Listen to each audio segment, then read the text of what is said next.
شروع اللہ کے نام سے جو بڑا مہربان اور نہایت رحم کرنے والا ہے۔ ناظرین، ایک دن حضرت موسیٰ علیہ السلام کی ملاقات حضرت خضر علیہ السلام سے ہوئی، جسے قرآن مجید نے کچھ اس طرح سے بیان فرمایا: پھر انہوں نے ہمارے بندوں میں سے ایک کو پایا، یعنی حضرت خضر علیہ السلام کو پایا، جسے ہم نے اپنی طرف سے رحمت عطا کی تھی اور جسے ہم نے اپنے پاس سے علم سکھایا تھا۔ موسیٰ علیہ السلام نے اس سے کہا: کیا میں آپ کی پیروی اس شرط پر کروں کہ آپ مجھے اس کا صحیح علم سکھائیں جو آپ کو سکھایا گیا ہے؟ تو خضر علیہ السلام نے فرمایا: یقیناً تم میرے ساتھ صبر نہیں کر سکتے، اور جس چیز کا آپ کو جامع علم نہ ہو اس میں آپ صبر کیسے کریں گے؟ حضرت موسیٰ علیہ السلام نے فرمایا: اگر اللہ نے چاہا تو آپ مجھے صابر پائیں گے، اور میں کسی معاملے میں آپ کی نافرمانی نہیں کروں گا۔ تو خضر علیہ السلام نے فرمایا: اگر تم میری پیروی کرنا چاہتے ہو تو مجھ سے کسی چیز کے بارے میں سوال نہ کرو جب تک کہ میں خود تم سے اس کے بارے میں بات نہ کروں۔ بس وہ اپنا راستہ چلے گئے، یہاں تک کہ جب وہ کشتی میں سوار ہوئے اس نے اس میں سوراخ کر دیا۔ موسیٰ علیہ السلام نے فرمایا: کیا تم نے اس میں سوراخ کیا ہے کہ اس کے قیدیوں کو غرق کر دے؟ یقیناً آپ نے ایک بڑا کام کیا ہے۔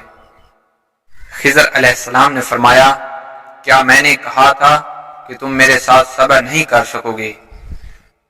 تو موسیٰ علیہ السلام نے فرمایا: جو میں بھول گیا ہوں اس پر مجھے ملامت نہ کرو، اور میرے معاملے میں مجھے کسی مشکل کام پر مجبور نہ کرو۔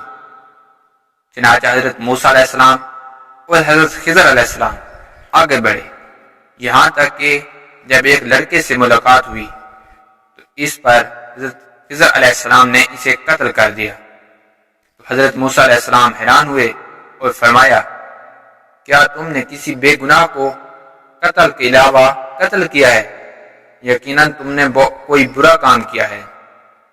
خضر علیہ السلام نے حضرت موسیٰ علیہ السلام سے فرمایا: کیا میں نے تم سے نہیں کہا تھا کہ تم میرے ساتھ صبر نہیں کر سکو گے؟ موسیٰ علیہ السلام نے فرمایا: اگر میں تم سے اس کے بعد کسی چیز کے بارے میں پوچھوں تو مجھے اپنے ساتھ نہ رکھو، یقیناً آپ میرے معاملے میں ایک بہانہ مل جائے گا۔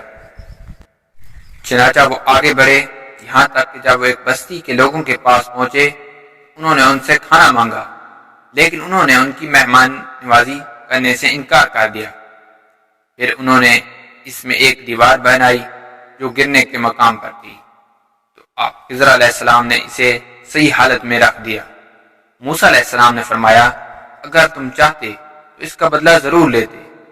خضر علیہ السلام نے فرمایا: یہ میرے اور تمہارے درمیان جدائی ہوگی، اب میں تمہیں اس چیز کی اہمیت سے آگاہ کرتا ہوں اس پر تم صبر نہ کر سکے۔ جہاں تک کشتی کا تعلق ہے، وہ کچھ غریب آدمیوں کی تھی جو دریا پر کام کرتے تھے، اور میں نے چاہا کہ میں اسے خراب کر دوں، اور ان کے پیچھے ایک بادشاہ تھا جس نے ہر کشتی کو زبردستی چھین لیا۔ اور جہاں تک لڑکے کا تعلق ہے، اس کے ماں باپ مومن تھے، اور ہمیں اندیشہ تھا کہ کہیں وہ ان پر نافرمانی اور ناشکری نہ کر دے، بس ہم نے چاہا کہ ان کا رب انہیں اپنی جگہ ان سے بہتر پاکیزگی اور ہمدردی سے زیادہ قریب عطا کرے۔ اور وہ دیوار شہر کے 2 یتیم لڑکوں کی تھی، اور اس کے نیچے ان کا خزانہ تھا۔